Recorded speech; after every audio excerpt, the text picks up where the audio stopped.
Hello everyone, welcome back to our YouTube channel O4S। आज हम आपके लिए लेकर आए हैं अर्धवार्षिक परीक्षा 2025-26 रसायन विज्ञान क्लास 11 B/15,000।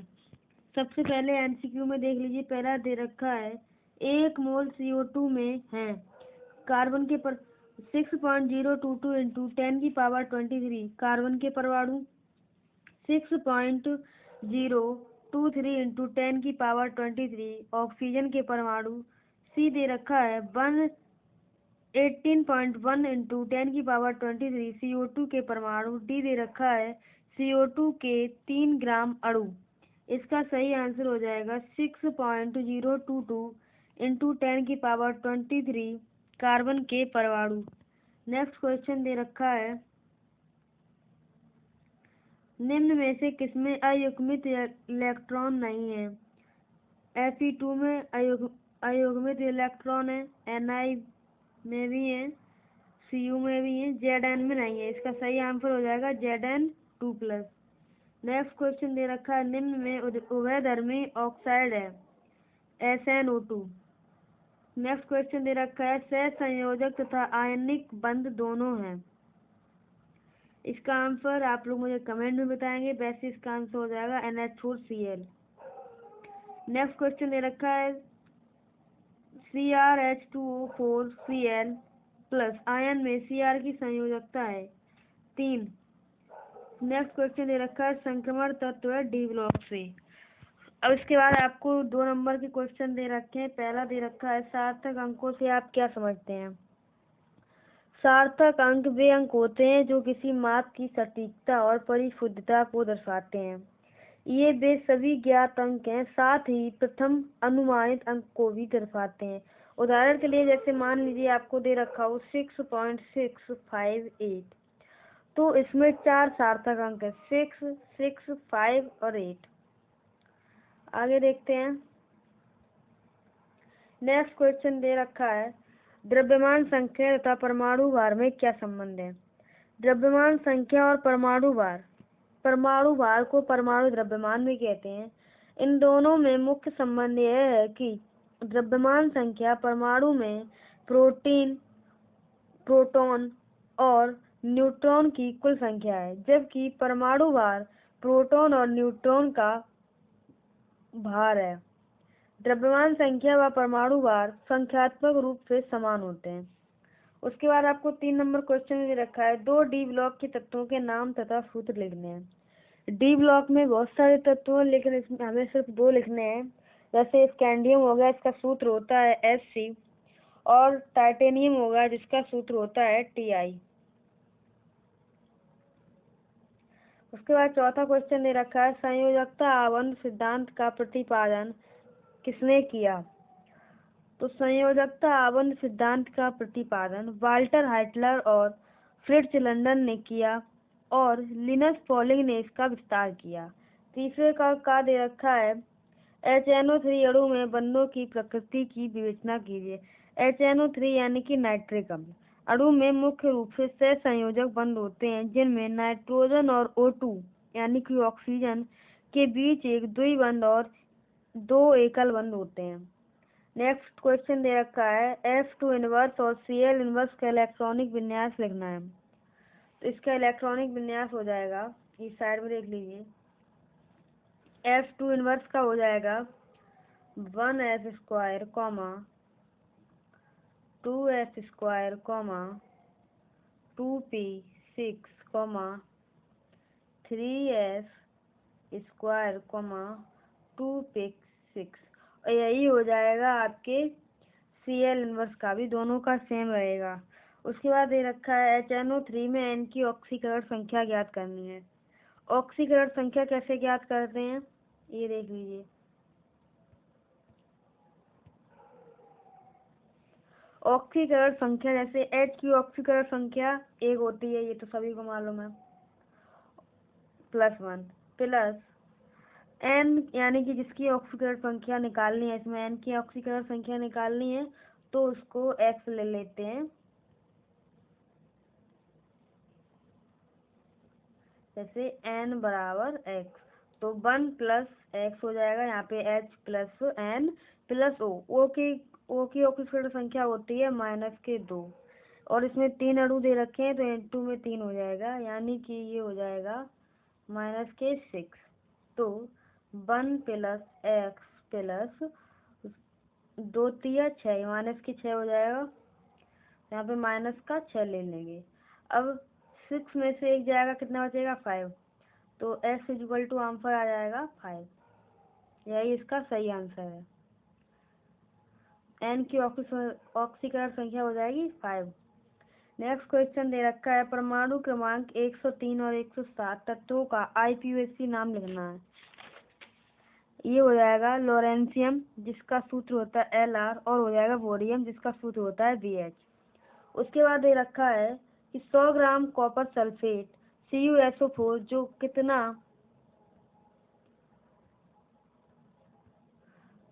कितना कॉपर प्राप्त किया जा सकता है।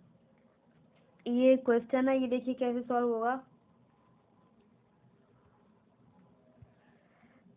हमें 1 मोल निकालना है कॉपर सल्फेट का, जो हो जाएगा 1.59 इंटू 5 ग्राम, ठीक है। इतने कॉपर सल्फेट में से Cu का 1 ग्राम परमाणु कितना हो जाता है, 63.5 ग्राम, ठीक है। अगर हमें 1 gram copper sulphate, 1 gram copper sulphate से 63.5 ग्राम है, तो 100 ग्राम कॉपर सल्फेट से कितना प्राप्त होगा, ये देख लीजिए। इसका फॉर्मूला होता है 63.5 अपॉन 159 इंटू 36 इंटू 100 करेंगे जब, तो इसका आंसर हो जाएगा 39.81 ग्राम। यही इसका सही आंसर होगा। आई होप आप लोगों को समझ में आ गया होगा। नेक्स्ट क्वेश्चन दे रखा है, ये देखिए,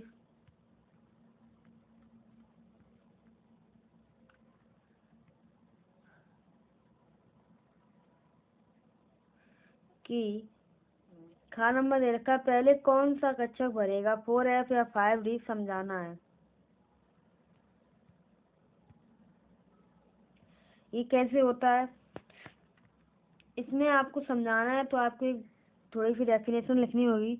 आप वायु सिद्धांत के अनुसार 4F कक्षक पहले भरेगा, क्योंकि इसकी ऊर्जा 5D कक्षक से कम होती है। हालांकि क्वांटम संख्या नियम के अनुसार 4F की तुलना में 5S, 5P और 5D कक्षकों की ऊर्जा स्तरों के बीच कुछ ओवरलैप होता है, जिसके कारण 5S और 5P कक्षकों के बाद 4F कक्षक भरता है। लेकिन इसका सही आंसर हो जाएगा 4F कक्षक पहले भरा जाएगा।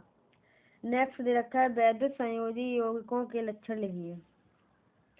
इसके लक्षण लिख लीजिए, जैसे उच्च गलनांक और क्वथनांक, कठोर और भंगुर क्रिस्टलीय प्रकृति, ध्रुवीय विलायकों में वरीयता जैसे जल, अध्रुवीय विलायकों में अघुलनशीलता, गलित या विलयन अवस्था में विद्युत का सुचालक। नेक्स्ट क्वेश्चन दे रखा है, रेडॉक्स अभिक्रिया का उदाहरण सहित समझाना है।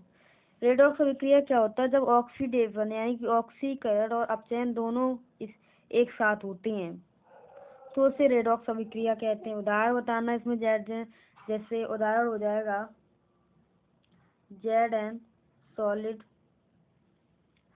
प्लस CuSO4 एक्वस में यानी कि जलीय विलयन, इसका क्या बनेगा ZnSO4 एक्वस में प्लस Cu सॉलिड, ये बन जाएगा। तो इसमें देखिए अपचयन भी हो रहा है और उपचयन भी हो रहा है, तो इसलिए इसमें रेडॉक्स अभिक्रिया हो रही है, ये इसका उदाहरण हो जाएगा। नेक्स्ट क्वेश्चन आपको दे रखा है, 5वें का समांगी तथा विषमांगी मिश्रण से क्या तात्पर्य है, उदाहरण सहित समझाना है। खा नंबर दे रखा है, Sc परमाणु क्रमांक 21 में अंतिम इलेक्ट्रॉन के लिए चारों क्वांटम संख्याओं के मान बताने हैं। इसको कैसे करते हैं, जैसे Sc का 21 दे रखा है, तो इसका इलेक्ट्रॉनिक विन्यास निकालेंगे। सबसे पहले इसका इलेक्ट्रॉनिक विन्यास का हो जाएगा 1s square comma 2s square comma 2p6 comma 3s square comma 3p6 comma 4s square comma 3d, ये हो जाएगा। इसमें यहाँ पे 1 लिख लो, 1। ये इसका इलेक्ट्रॉनिक विन्यास हो जाएगा। अब n की इसमें लास्ट में क्या दे रखा है, 3d। लास्ट में क्या दे रखा है, 3d1, यानी कि n बराबर दे रखा है 3 और l बराबर दे रखा है 2। l का मान कैसे आता है, l इक्वल टू क्या होता है, l equal to n minus 1। l equal to n minus 1 होता है। n कितना रखा है, 3। 3 में से 1 जाएगा, कितना बचेगा, 2। उसके बाद m का मान निकालना है। m होता है -l से +l तक, तो -l यानी कि -2, -2 -1 0 और 1, इतने ये 4 हो जाएंगे। उसके बाद s का मान होता है +1/2 या -1/2, ठीक है।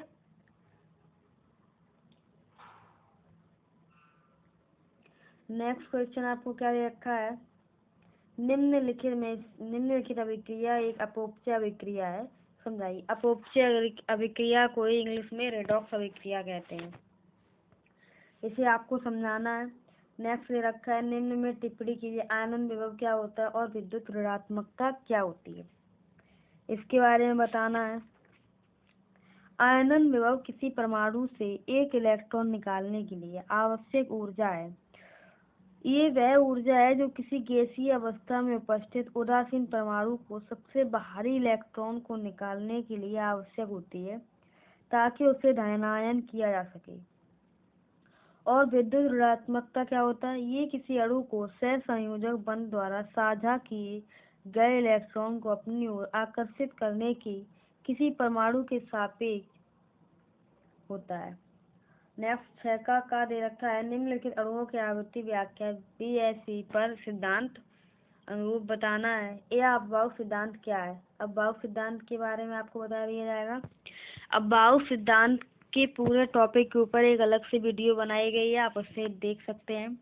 नेक्स्ट दे रखा है, पी ब्लॉक के तत्व किसे कहते हैं, पी ब्लॉक के तत्व के लक्षणों को लिखना है या इन सभी की ऑक्सीकरण संख्या निकालनी। तो अभी ऑक्सीकरण संख्या निकालना बताया था, उसी तरीके से निकालना है। 7 नंबर में दे रखा है, सहसंयोजक बंध किसे कहते हैं, सहसंयोजक बंध को उदाहरण द्वारा समझाइए। या क्वांटम संख्या किसे कहते हैं, ये कितने प्रकार की होती है, प्रत्येक प्रकार को स्पष्ट करना है। इसके ऊपर अलग से वीडियो बनाई गई है, आप लोग देख सकते हैं। नेक्स्ट दे रखा है, आधुनिक आवर्त सारणी की विशेषता तथा कमियों का वर्णन कीजिए या ऑक्सीकरण तथा अपचयन अभिक्रियाओं में अंतर उदाहरण द्वारा स्पष्ट कीजिए। इसी के साथ आपकी वीडियो खत्म होती है। अगर वीडियो अच्छी लगी हो तो लाइक करें, अपने दोस्तों को भी शेयर करें ताकि वो भी देख सकें और एग्ज़ाम अच्छा दें। ऐसी सभी वीडियो को देखने के लिए हमारे चैनल को सब्सक्राइब करें।